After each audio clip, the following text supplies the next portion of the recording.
Assalamualaikum warahmatullahi wabarakatuh. Waalaikumsalam. Kembali lagi di channel Kang Ude di kesempatan sore hari ini, yang sore hari yang mendung, sore hari yang baru hujan nih, jadi suasana adem. Sabilud dumu'i sabilun murih tanahada ya sahi kay tastarih wa ya sahabat Kang Ude, kita kembali lagi di sini bersama Kang Ude, pengasuh komunitas Bengkel Iman. Kemudian ada Pak Yanto, beliau adalah ketua dari komunitas Bengkel Iman. Jadi di sini kita mau ngobrol santai, kita mau ngobrol seputaran permasalahan-permasalahan nih yang biasa dialami kita semua. Jadi dari kemarin kita sudah bahas tentang masalah keluarga, kemudian kemarin Kang Ude juga ngasih tips ya Kang ya, tips terkait rumus ajaib untuk menghadapi permasalahan, mengubah sebuah masalah jadi keberuntungan. Nah, jadi kemarin ada pertanyaan yang datang ke saya, Mbak, betulan kawan ya, kenapa sih kadang-kadang kita berusaha mati-matian untuk mendapatkan sesuatu, tapi kok nggak dapet ya? Saya pengen niat tuh naik haji tuh dari tahun 2010 sampai tahun 2022 tuh belum kelaksana. Terus ada yang ternyata dia nggak niat, tiba-tiba dia dapat undian haji atau undian umroh. Artinya kan sesuatu yang kita berusaha keras untuk mendapatkan ternyata malah nggak kita dapatkan. Tapi ada di lain sisi ada yang ternyata dia nggak pernah memikirkan itu, nggak pernah terpikir, mungkin dia ingin ya, cuman nggak pernah terpikir untuk dia mau bisa pergi haji atau pergi umroh, ternyata dia dapat. Nah, kita bahas ini nih karena kebetulan ini musim haji ya Pak Sobat Kang Ude ya. Jadi sepertinya kita perlu bahas nih, siapa tahu dengan tips nanti diberikan Kang Ude sama Pak Yanto kita bisa dapat nih intinya gitu kan. Oke, silakan Kang Ude untuk menyampaikan nih, kira-kira tuh kenapa sih Kang? Ya memang bicara seperti ini sahabat-sahabat Kang Ude, ini adalah berbicara tentang faktor keberuntungan sebenarnya, gitu. Nah, jadi kalau berbicara faktor keberuntungan, bahwa keberuntungan itu hak prerogatif dari Allah tuh. Ya, ada orang yang sering sudah mati-matian seperti Mbak Pela bilang, mereka berusaha untuk meraih keinginannya, cita-citanya, tapi mereka ternyata gagal. Jadi sebenarnya di dalam konsep, kalau berbicara ada namanya konsep ilmu vibrasi, karena di level vibrasi, dalam ilmu vibrasi itu ada level force, ada level power. Nah, level force ini adalah level rendah. Jadi vibrasi, getaran rasa yang ada di dalam batin kita itu getaran yang rendah. Gitu. Ada juga getaran yang tinggi. Getaran tinggi ini adalah getaran power. Apa sih getaran rendah itu? Ya, beberapa getaran rendah itu mungkin mengeluh, ya, merasa rendah diri, ya, tidak ada ketenangan, ya, sikap keberanian yang berlebih. Itu pun artinya keberanian yang melekat. Gitu, nah. Keberanian yang melekat ini mempengaruhi, gitu, nah, untuk mereka itu mencapai satu keberuntungan. Nah, oleh sebab itu untuk kita mendapatkan faktor keberuntungan yang luar biasa, maka ada namanya level vibrasi power. Apa itu? Damai, sukacita, dan ketenangan. Nah, bagaimana mencapai sebuah level yang tertinggi ini, menciptakan kedamaian? Tentunya Allah sudah memberikan isyarat. Ala bizikrillah tatmainul qulub. Hanya dengan zikirlah hati menjadi damai. Ketika hati damai, tenang, maka batin kita ini memancarkan sebuah vibrasi yang baik, vibrasi yang tinggi, vibrasi yang akan menjangkau sebuah keberuntungan dalam kehidupan kita. Gitu. Jadi ketika kita pada posisi bahagia, tenang, itu bukan kita yang mengejar rezeki, tapi rezeki yang mengejar kita. Begitu ya Mas ya? Betul. Mungkin bisa menambahi dulu sementara. Sahabat-sahabat Kang Ude, alhamdulillah saya pernah mengalami tahun 2019 ya.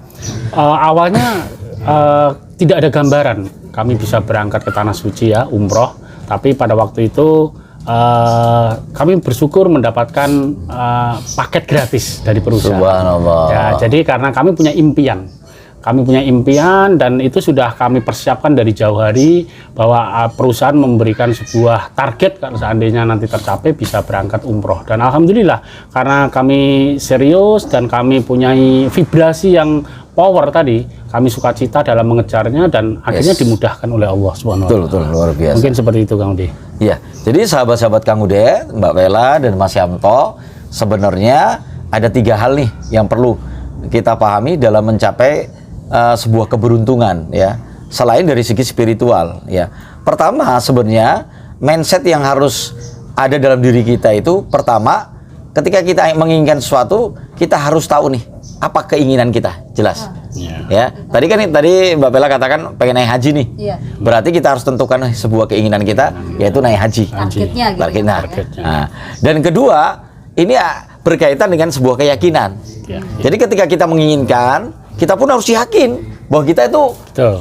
mampu untuk mendapatkannya gitu, nah, atau meraih sebuah hal yang ingin kita capai, termasuk kita ingin berangkat haji atau umroh lah, harus ada keyakinan dulu bahwa kita pengen nih. Nah, yang ketiga adalah menerima atau penerimaan.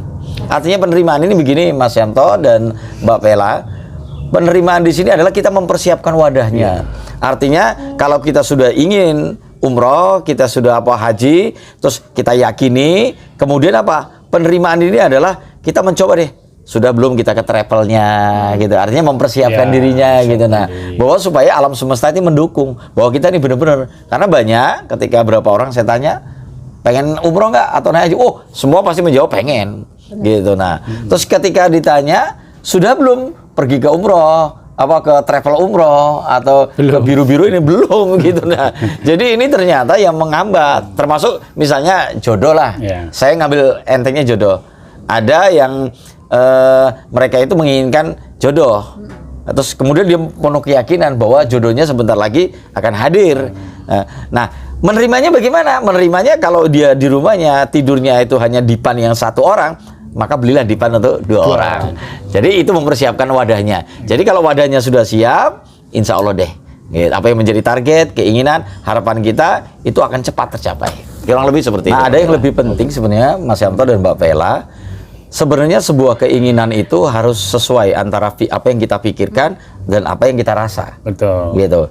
Kalau seorang penjual tukang pecel ketika dia dikatakan ingin nggak sih punya mobil Alphard, pasti dia pingin, pasti pingin dia gitu. Nah, tapi yakin nggak dia bisa ngebeli dengan pendapatan yang cuma 20.000? Dia akan memikir, ragu, nggak ada keyakinan. Nah, berarti sebenarnya keyakinan ini penting sekali. Karena banyak orang berdoa, pinginnya itu, pinginnya ini, tapi dalam batinnya itu tidak ada keyakinan. Nah, ini sebenarnya yang membatalkan, mengcancel. Kalau kita berbicara, ini bukan sebatas kepada spiritual dalam arti hukum Allah loh, tapi pada garis besar kenyataan dalam kehidupan kita. Betul. Gitu. Karena keyakinan itu betul-betul nomor 1, Kang. Karena apa yang bisa kita pikirkan itu bisa kita wujudkan. Jadi kita bisa berpikir, kita bisa ke tanah suci, itu alam semesta juga akan mendukung. Ya, rezeki kita, terus tindakan kita itu bisa mengantarkan kita ke tanah suci. Jadi seperti itu. Jadi keyakinan itu nomor 1. Keyakinan dan ketenangan tadi ya, betul. Kan? Artinya kalau kita kalau bahasanya force kali ya, Kang. Kita pengen naik haji, cuman ya kita nemen betul istilahnya. Nafsu itu melekat juga nggak bisa. Nggak bisa juga. Gitu. Jadi kuncinya yang jelas satu ya ikhtiar tetap, tapi dengan ketenangan dan kepercayaan itu juga. Betul. Apalagi sekarang haji ini kan udah ada batasan. Kalau sekarang kita daftar haji bisa sampai 15 sampai 20 tahun. Ada sampai 96 tahun. 96 luar biasa. Di Sulawesi itu udah sampai 90 tahun. Artinya bukan itunya, tapi mudah-mudahan sahabat-sahabat KBI ya, ketika kita meniat sebenarnya nilai kebaikan substansinya sudah kita dapatkan. Allah Maha tahu apa yang kita mau. Jadi kita aja dulu hasilnya. Itulah kenapa ada tukang bubur naik haji. Kita pikir-pikir nggak mungkin tukang bubur itu naik haji. Cuman ternyata karena keistiqomahan beliau, keistiqomahan dia untuk mungkin menabung sedikit-sedikit, akhirnya Allah yang Maha tahu entah dia dapat tabungan dapat kesempatan dari mana, akhirnya dia bisa naik haji. Nah, jadi ya itulah gambaran tentang tentang keinginan yang ternyata ya kita harus memanage juga keinginan kita itu seperti apa. Kita harus menyiapkan, harus menentukan targetnya, harus percaya dan menyiapkan wadahnya. Oke, Sobat Kang Ude, kurang lebih begitu obrolan kita sore hari ini. Kita akan sambung lagi di obrolan-obrolan kita selanjutnya. Kita akan sambung lagi di video selanjutnya. Terima kasih atas perhatiannya. Sebelum saya akhiri, silakan like bagi Sobat Kang Ude yang suka dengan video ini. Silahkan komentar di kolom komentar untuk apabila ada pertanyaan-pertanyaan yang mau disampaikan, dan jangan lupa juga subscribe dan bunyikan loncengnya biar bisa dapat terus nih info-info atau kajian-kajian yang luar biasa lain dari Kang Ude dan kawan-kawan KBI.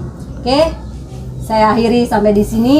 Wassalamualaikum warahmatullahi wabarakatuh. Waalaikumsalam warahmatullahi wabarakatuh.